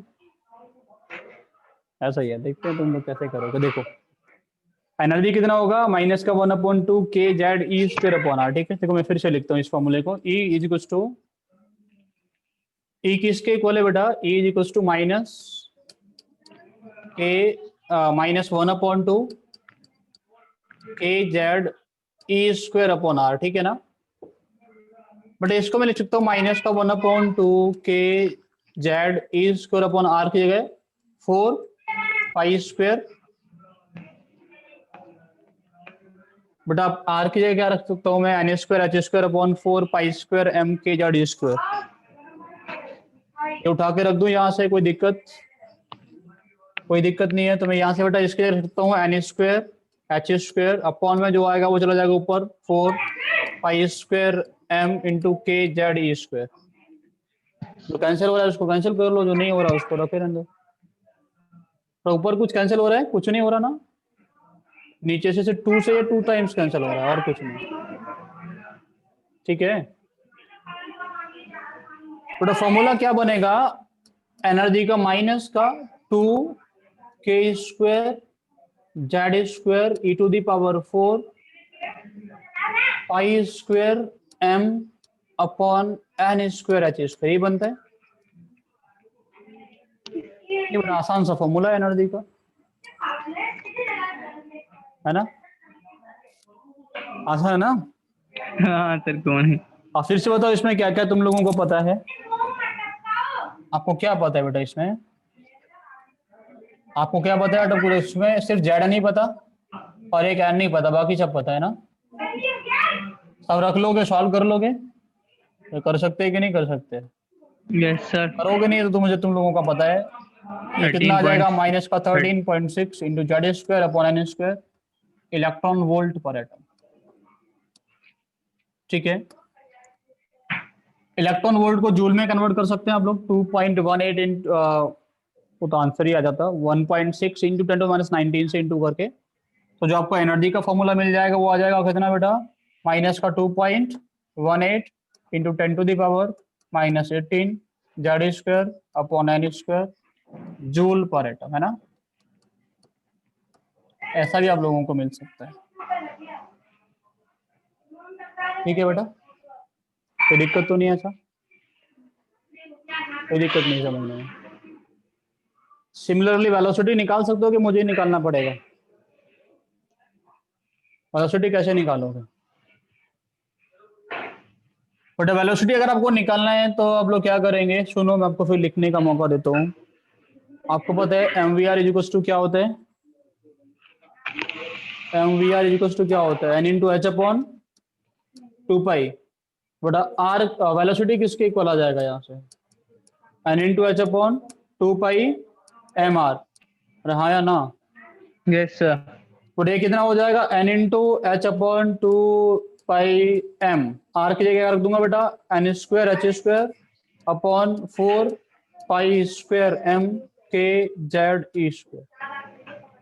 ये फॉर्मूला बनेगा वेलोसिटी का। सॉल्व करो ना, जो कट रहा हो, ठीक है, उसको समझ आ रहे हैं? ये सब का वैल्यू रखोगे सॉल्व करके, आपको क्या मिलेगा बेटा? सॉल्व करके क्या मिलेगा? 2n देखो एक एन गया पाई के और जेड ई जेड एक ही है ऊपर, है ना? तो वेलोसिटी मिलेगा आप लोगों को 2.18 into 10⁶ Z upon N metre per second, है ना? ऐसे होता है। कॉपी कर लो इसको, इसको कॉपी करो। पहले ये वाला कॉपी करना है शायद आपको।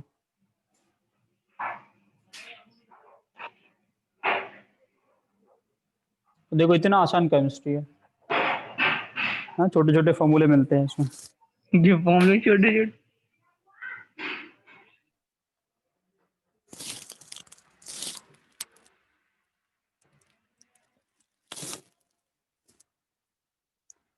हो गया?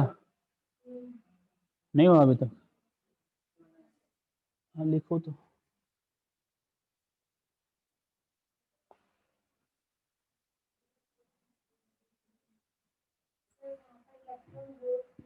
हम्म। यहाँ लिखा है जूल पर एटम।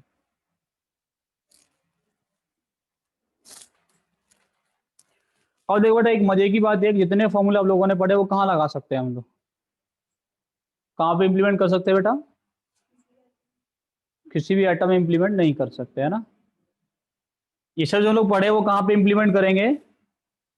कहाँ इम्प्लीमेंट करेंगे बताओ आप लोग? This all is valid only for hydrogen like atom. मतलब हाइड्रोजन लाइक एटम के लिए इतना कुछ हम लोगों को करना पड़ रहा है। Only for H like atom मतलब इसके ऐसा कौन और होता है?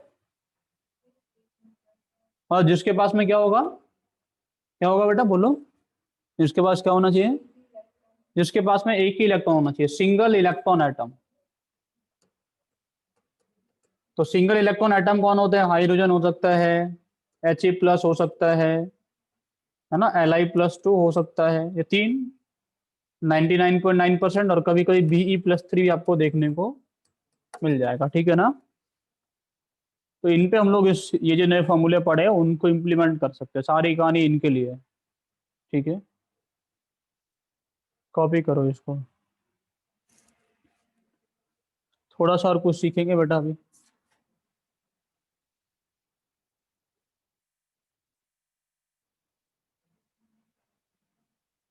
पीछे वाला फॉर्मूला कॉपी हो गया था?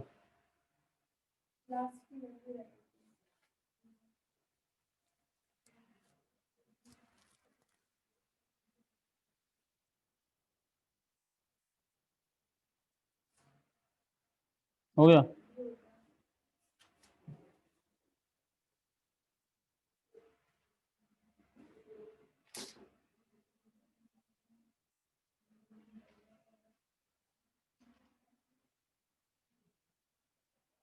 तो बोर मॉडल कुछ समझ आ रहा है तुम लोगों को? सबसे ज्यादा इंपॉर्टेंट मॉडल है इस चैप्टर का। हो गया कॉपी? चलो अभी हम लोग वापस इधर आ जाते हैं। बेटा बोर मॉडल में हम लोग एक तो रेडियस ऑफ ऑर्बिट पढ़ते हैं, आपको फॉर्मूला मैं प्रोवाइड कर चुका हूँ, है ना? दूसरा हम लोग क्या पढ़ते हैं बेटा, इसमें एनर्जी ऑफ ऑर्बिट पढ़ते हैं, उसका फॉर्मूला मैं आपको प्रोवाइड कर चुका हूँ। जो आगे कुछ बॉक्स लगा हुआ वो माइनस है ना, -3 ये सारा कुछ, ठीक है ना? इसके साथ साथ बेटा एक ऑब्जर्वेशन जिसके लिए मैंने आपके लिए ओपन किया है, दैट इज दिस। अब सोचो मेरे पास में हाइड्रोजन का एटम है बेटा, सुनना सही से समझना, ठीक है। हम लोगों के पास में क्या है, एक हाइड्रोजन का एटम है। यहाँ पे क्या होगा, उसका एक न्यूक्लियस होगा इधर। एच एटम की मैं बात कर रहा हूँ, सारी की सारी कहानी किसके लिए बात कर रहा हूँ, एच एटम के लिए, ठीक है ना। ये जो फॉर्मूला है एच एटम के लिए वो बन जाएगा बेटा, एनर्जी ई एन जो होगा वो कितना हो जाएगा, that will equals to minus का 13.6 डिवाइड बाई एन स्क्वायर ना। कितना हो जाएगा, माइनस का 13.6 divide by N square electron volt. ऐसे ही हो जाएगा ना हाइड्रोजन एटम के लिए, ये फॉर्मूला ऐसा कुछ हो जाएगा, ठीक है। अगर आप लोग पहले वाले ऑर्बिट का एनर्जी निकालोगे आएगा माइनस का 13.6, दूसरे का निकालोगे कितना आएगा, माइनस का 3.4, थर्ड का निकालोगे कितना आएगा, माइनस का 1.5, देन 0 पॉइंट, ऐसा कुछ करके हम लोगों तक आएगा, ठीक है ना। आप लोग कम से कम बेटा 5 तक ये वैल्यू क्या आता है वो याद करके रखें। कर लोगे याद ना, याद करने से क्या होता है, क्वेश्चन जल्दी हो जाता है, और क्वेश्चन जल्दी करना हम लोगों के लिए बहुत जरूरी है, ठीक है ना। आप कैलकुलेट कर सकते हैं एग्जाम टाइम में, नो इश्यू, लेकिन क्वेश्चन जल्दी नहीं कर सकते फिर, ठीक है। तो ये वैल्यू याद करके रखें, जीरो से पहले वाले ऑर्बिट से 5वें तक क्या क्या एनर्जी होता है, ठीक है बेटा। तो आपको पता है जब नेगेटिव वैल्यू जो है वो डिक्रीज करता हुआ जा रहा है, मतलब एनर्जी जो होगा बेटा वो क्या करेगा, इंक्रीज करता हुआ जाएगा, है ना। तो हम लोग बोल सकते हैं कि जो E1 होता है बेटा वो कम होता है किससे, E2 से, E2 से ज्यादा होता है E3, इससे ज्यादा होता है E4 एंड सो ऑन। ऐसे बेटा एनर्जी बढ़ता हुआ जाएगा। जैसे इलेक्ट्रॉन क्या करता है, न्यूक्लियस से दूर जाता हुआ जाता है, एनर्जी क्या होता है, इंक्रीज करता हुआ जाता है, ठीक है। ये बात समझ में आ गई सभी को, है ना, सबसे पहला पॉइंट। दूसरा पॉइंट ये कि आप लोगों से मैं पूछूं बेटा, पहले और दूसरे वाले एनर्जी लेवल्स के बीच में एनर्जी का डिफरेंस कितना है, ये डिफरेंस कितना है, आप बोलोगे ये कितना है बेटा, 10.2 इलेक्ट्रॉन वोल्ट का, हाँ या ना। यहां से आता बड़ा डिफरेंस कितना है, 1.9 है कि नहीं है। यहाँ से कितना 0.7, बेटा यहाँ से यहाँ पर डिफरेंस कितना 0.3, इधर डिफरेंस कितना है बेटा 0.19, 19 कितना है, 19 ही है ना, सही बोल रहा हूँ, सही बोल रहा हूँ, ठीक है, सही बोल रहा हूँ, इतना टाइम में मैथ्स का कैलकुलेशन करते हो तो, ठीक है। तो आपको एक बात समझ में आ रही होगी कि एनर्जी तो इंक्रीज करता हुआ जाता है, लेकिन डिफरेंस ऑफ एनर्जी जो है वो डिक्रीज करता हुआ जाता है। E2 minus E1 is greater than E3 minus E2 is greater than E4 minus E2 by E3 and so on, yes or no, E5 minus E4 and so on, ठीक है ना। एनर्जी डिक्रीज करता है, energy increase करता है, difference between energy levels जो होता है, एनर्जी का डिफरेंस होता है वो डिक्रीज करता हुआ जाता है। पहले वाले दो एनर्जी लेवल के बीच का डिफरेंस कैसा है बेटा, मैक्सिमम दिख रहा है आप लोगों को, जो लिखा हुआ है बोर्ड पे नहीं दिख रहा, बहुत कम दिख रहा है ना, Yes, sir. ठीक है। तो बेटा एनर्जी का जो डिफरेंस है वो क्या करता हुआ जाता है बेटा, डिक्रीज करता हुआ जाता है। चलो मैं इधर बताता हूँ आप लोगों को। आप लोग बेटा, हम लोगों के पास में हाइड्रोजन एटम, ये पहला वाला एनर्जी लेवल, ये दूसरा, ये थर्ड, फोर्थ, फिफ्थ, है ना। आपको 5 का कम से कम याद करके रखना है।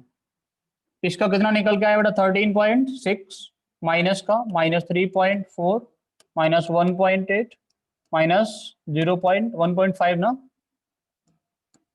-0.8 माइनस 0.5 इतना रहता है, ठीक है।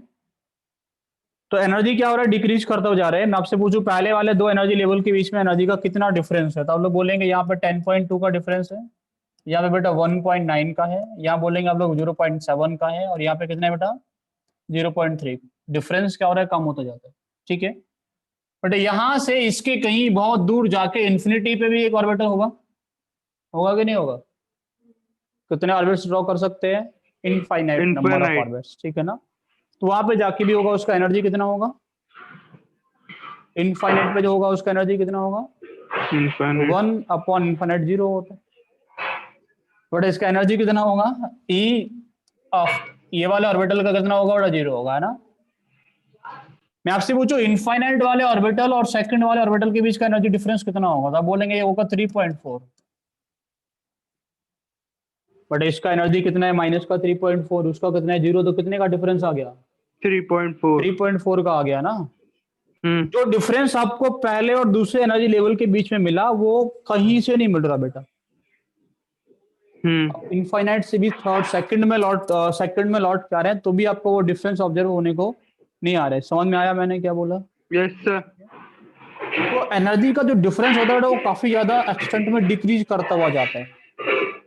बट यहाँ से यहाँ तक का डिफरेंस कितना है? 10.2। और यहाँ से यहाँ तक का डिफरेंस कितना है? 3.4। तो बहुत ज्यादा कम है ना इससे। यहाँ जितना ज्यादा डिफरेंस है बेटा वहां हम लोगों को ये डिफरेंस कहीं पे मिल रहा है क्या देखने को? नो इसमें सर. भी नहीं मिलेगा है ना। तो मैं तो ऐसा ही अभी मैं बोल रहा था कि जो ये क्या है बेटा, मैं बोल रहा था कि E2 माइनस E1 जो होता है वो ग्रेटर देन होता है किससे? E4 E3 minus E2। E3 minus E2 is greater than E4 minus E3 is greater than E5 minus E4 and so on. ऐसा मैं लिख सकता हूँ ना। यस आपसे सर. 2 का डिफरेंस, आप 3 का डिफरेंस भी लिख सकते थे ना। Yes sir. अरे लिख सकता हूँ कि नहीं? आप यस 4 सर. का डिफरेंस भी लिख सकते हैं। मतलब मैं डिफरेंस लिखने का बेटा ऐसा बोल रहा हूँ कि मैं ऐसा ही तो बोल सकता हूँ कि E3 minus E1 is greater than E4 minus E2 is greater than E5 minus E3 is greater than E6 minus E4। ऐसा भी तो लिख सकता हूँ, कोई दिक्कत थोड़ी है।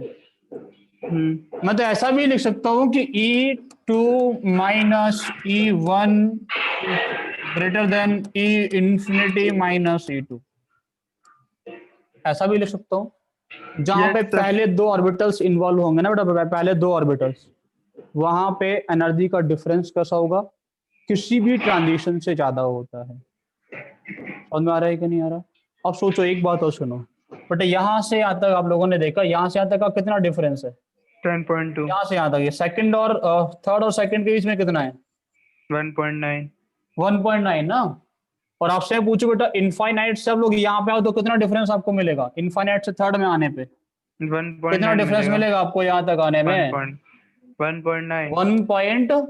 1.5। समझ में आ रहा है कि ना? तो दूसरे और तीसरे में जो डिफरेंस मिलेगा वो इनफाइनाइट से तीसरे में आने पे भी नहीं मिलता। It is clear? समझ में आ रहा है मैं क्या बोल रहा हूँ? आ रहा है जहां सर. पे पहला E2 माइनस E1 इन्वॉल्व हो जाए वहां पे एनर्जी कैसा होगा? मैक्सिमम। एनर्जी का डिफरेंस कैसा होगा? मैक्सिमम। ऐसे क्वेश्चंस अच्छा. पूछे जाते हैं आप लोगों से कि ये कौन सा वाला करेक्ट है, कौन सा वाला नहीं है, या फिर जैसे भी 4 ऑप्शन दे देगा। ठीक है ना? समझ में आ रहा है सभी को? एक बार ये इन्फॉर्मेशन आप लोग अपने हिसाब से इच्छा अनुसार कॉपी कर लो ना। ऐसे बोलते हैं अपने हिसाब से, मतलब इच्छा अनुसार है। करो बेटा कॉपी इसको।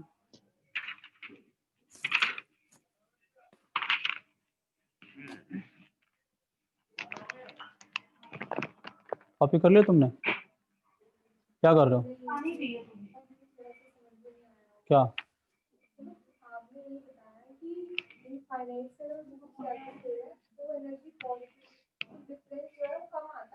हम्म। दूसरे और पहले वाले के बीच का डिफरेंस कितना है? और इनफाइनाइट और सेकंड में कम है कि ज़्यादा है? कम है, ये बता रहा था। अब सुनो कि थर्ड में और सेकंड में कितने का डिफरेंस है? और इनफाइनाइट और थर्ड में कितने का डिफरेंस है? कौन ज़्यादा है? ये बता रहा हूँ। तो इनमें से डिफरेंस निकाल के देख लो और उससे ऑब्जर्व कर लो। ठीक है ना? ये हमेशा नहीं हो रहा स्टार्टिंग के ऑर्बिटल्स में। बाद में जाओगे तो बहुत कम डिफरेंस। यहाँ पे 0.3 हो गया, यहाँ 0.7 है, और यहाँ देखो तो 0.8 का डिफरेंस मिल जाएगा इनफाइनाइट से उधर आने में। हमेशा नहीं, लेकिन मैं बोल रहा हूँ कि आपको ये थोड़ा सा ऑब्जर्वेशन रखना है। जहाँ पे पहला दूसरा इन्वॉल्व हो गया वहाँ डिफरेंस बहुत ज़्यादा हो गया। आपको अरेंज करने के लिए जब बोले तो बिना सोचे समझे उसको पहले नंबर पर रख, मैक्सिमम डिफरेंस वाला लिख दो। ऐसा आप लोग लिख सकते हैं। तो एलिमिनेशन जब लोग करेंगे ना, क्वेश्चन जब करेंगे तो हम लोग बहुत सारे तरीके से, एलिमिनेशन मेथड भी एक बहुत अच्छा तरीका होता है क्वेश्चन को सॉल्व करने का। तो कहीं ना कहीं आप लोग 1-2 ऑप्शन को तो एलिमिनेट ही कर पाओगे उसके बेस पे।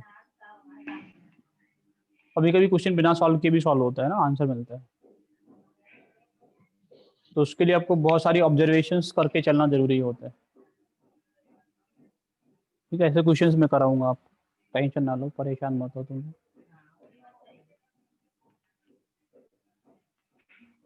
अरन कुछ बोल रहे हो आप? लिखो क्या बोल रहे हो। पर टेस्ट का कोर्स आपको टेस्ट अनाउंस किया है सर ने कभी? किसी ने, अविनाश सर ने, आकाश सर ने कुछ बोला कब से? अभी नहीं बोला ना? बेटा हम लोग कल तक डिसाइड करके बताते हैं, ठीक है? ये सिलेबस क्या रहेगा, मतलब कौन से टॉपिक्स आ रहे हैं और कौन से डेट में होना है, कल तक आपको बताते हैं।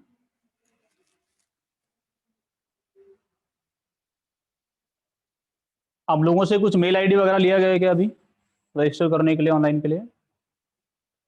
अभी नहीं लिया ना, ठीक है। टेस्ट तो ऑनलाइन ही दोगे ना? हम लोग जो सेंटर आ रहे हैं वो ऑफलाइन दे सकते हैं।